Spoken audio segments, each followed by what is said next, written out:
je tiens à remercier dans un premier temps le CFP pour l'invitation. Avant de prendre la parole, j'aimerais apporter quelques précisions. Première des choses, je suis chercheur, je ne suis pas intervenante. Normalement, quand je donne des présentations, souvent il y a des gens du milieu qui viennent avec moi, parce que souvent j'aime bien que vous donne un peu le coup plutôt que la position de chercheur. Pour toutes sortes de raisons, ce n'était pas possible aujourd'hui pour les gens de ma compagnie. Autre élément, aussi comme anthropologue, mon regard est beaucoup des sciences sociales et du terrain. Ça ne veut pas, ça va influencer aussi la vision que je vais vous partager aujourd'hui. Je travaille essentiellement sur des questions de pauvreté, d'exclusion sociale aussi, auprès des groupes communautaires. Et je ne suis donc pas une spécialiste en évaluation. Toutefois, et c'est ce qui m'a beaucoup interpellée, c'est que beaucoup de groupes avec les années qui viennent rencontrer mes équipes parce qu'ils ont des préoccupations en matière d'évaluation. Et ce que je vais tenter de dégager aujourd'hui, c'est de voir pourquoi est-ce que les gens viennent nous voir. Les réflexions sont bien sûr pas nécessairement les miennes, elles sont vraiment issues de tout un travail de réflexion collective qui remonte à tout près maintenant de 15 ans. Et aujourd'hui, notamment, des réflexions avec Joanne Tessier et Guy Police, qui sont deux intervenantes du milieu que j'ai interpellées pour avoir aussi un peu leur feedback. Et autre élément, je trouve ça important dans le cadre de la présentation, les ancrages sont essentiellement dans les pratiques latino-américaines et indiennes, suite à un passage dans les années 90 auprès du IDRC, le Centre de recherche en développement international, où j'ai accompagné sur le terrain différentes expériences de recherche, et c'est là, finalement, que j'ai appris les pratiques en recherche-action participative. Alors, ça aussi, ça influence mon regard. Donc, c'est pas trop n'importe quoi. Donc, comme je vous disais, ce qui m'interpelle beaucoup, c'est de voir pourquoi est-ce que des groupes communautaires, les praticiens, les praticiennes, viennent nous voir avec des préoccupations d'évaluation, alors qu'essentiellement, ma pratique en est une de recherche. Alors, ce que je vais voir avec vous aujourd'hui, c'est trois éléments. Essayez de regarder et voir justement les motifs. Alors, quand on me parle d'évaluation, quelles sont les grandes questions d'évaluation qui ressortent? Quelle est la pratique qu'on met en place pour tenter de répondre à ces préoccupations-là d'évaluation? Et aussi, quelques leçons tirées de ces avancées nombreuses. Alors, les motifs. Je vais donner en premier lieu la parole à Joanne et à Guylaine. Alors, cette recherche finale nous a amené à nous poser la question, est-ce que comme organisme, on doit exister? Et si on existe, est-ce pertinent?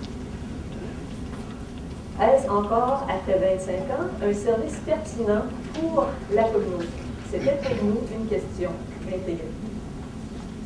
Donc, Joanne Tessier, qui est la coordonnatrice du collectif des accompagnantes à la naissance à Québec, avec laquelle j'entretiens une collaboration en recherche maintenant depuis le début des années 2000. Guylaine Lapolice, donc parcours familial de Richelieu, l'évaluation, ça peut être un stimulant pour les groupes en goûtant aux résultats, en voyant l'impact sur les parents et les enfants. Donc, qu'est-ce que ça nous dit sur les besoins en évaluation? En fait, ce que je trouvais intéressant en écoutant mes collègues, notamment Stéphanie, c'est que les préoccupations, des fois, ne sont pas nécessairement celles visées dans le cadre du rapport émis par le gouvernement. Et donc, l'évaluation, c'est plus une évaluation pour soi, hein, c'est pas une évaluation dans le cadre de révision de compte. Et les groupes sentent le besoin, justement, de se positionner dans leurs actions. C'est vraiment une évaluation, je vais juste reprendre l'évaluation, le terme que Stéphanie disait, de faire de l'évaluation pour soi-même. Donc, vraiment pas dans une perspective de réduction de compte. Alors, dans un premier temps, évaluer la pertinence de la mission. Est-ce qu'on travaille encore sur les bonnes cibles? C'est souvent les organismes qui travaillent depuis de nombreuses années sur le terrain, voient l'évolution à la fois de leur nation, voient l'évolution de la société québécoise, se demandent est-ce qu'on est encore pertinent? Est-ce qu'on travaille sur les bonnes cibles? Nos services sont-ils les bons?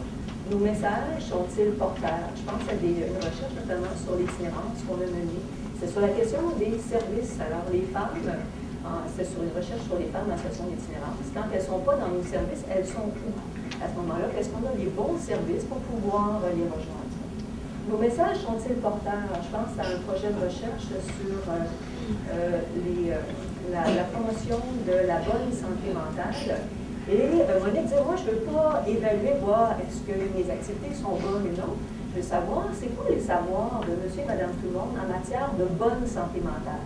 Et est-ce que mes messages sont porteurs? Est-ce que je suis capable de faire les arrimages entre leur connaissance et nous, ce qu'on peut leur apporter?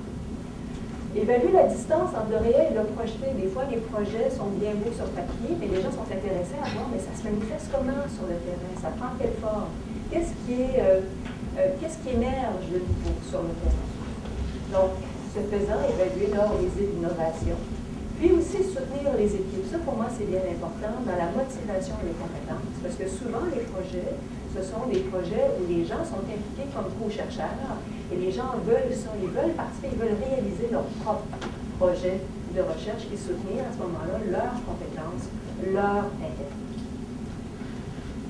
Et au-delà de ça, au-delà du souci plus technique, il y a d'autres dimensions qui sont importantes dans le pourquoi évaluer.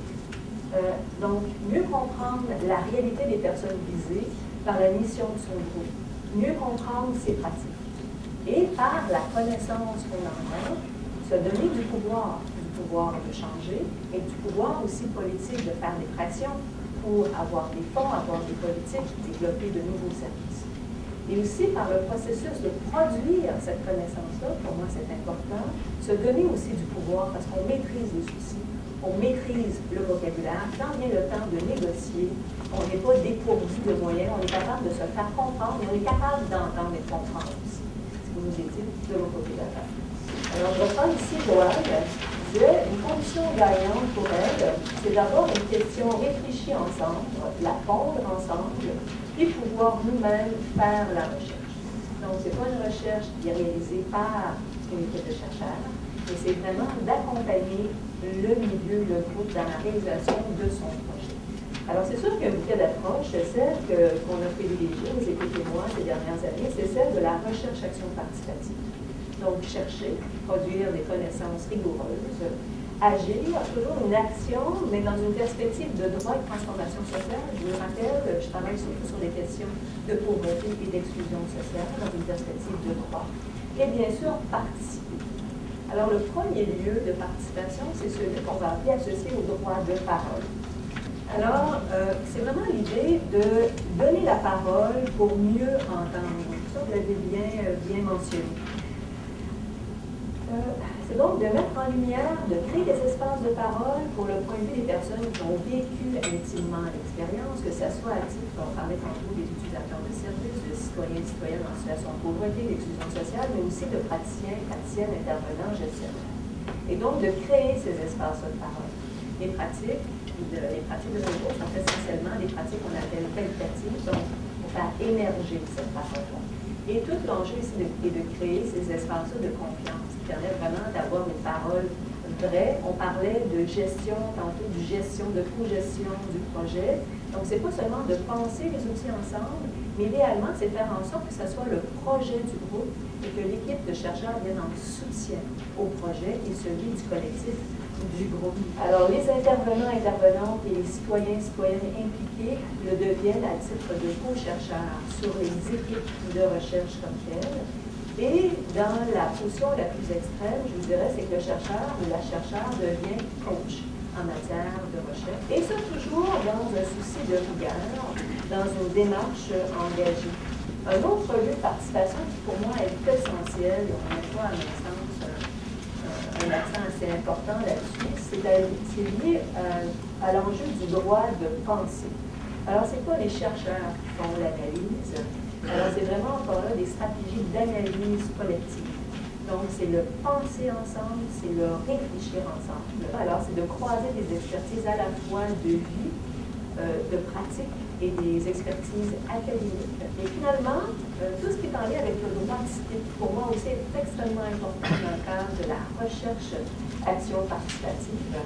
Alors, c'est vraiment de trouver, de faire en sorte que les connaissances produites deviennent des leviers d'action politique. C'est une façon d'aller donner un saut. Okay? J'aime pas ça dire ça, mais une légitimité qui est donnée du fait que les résultats sont comme rendus crédibles de par une démarche universitaire. Alors, c'est la fin de ma présentation.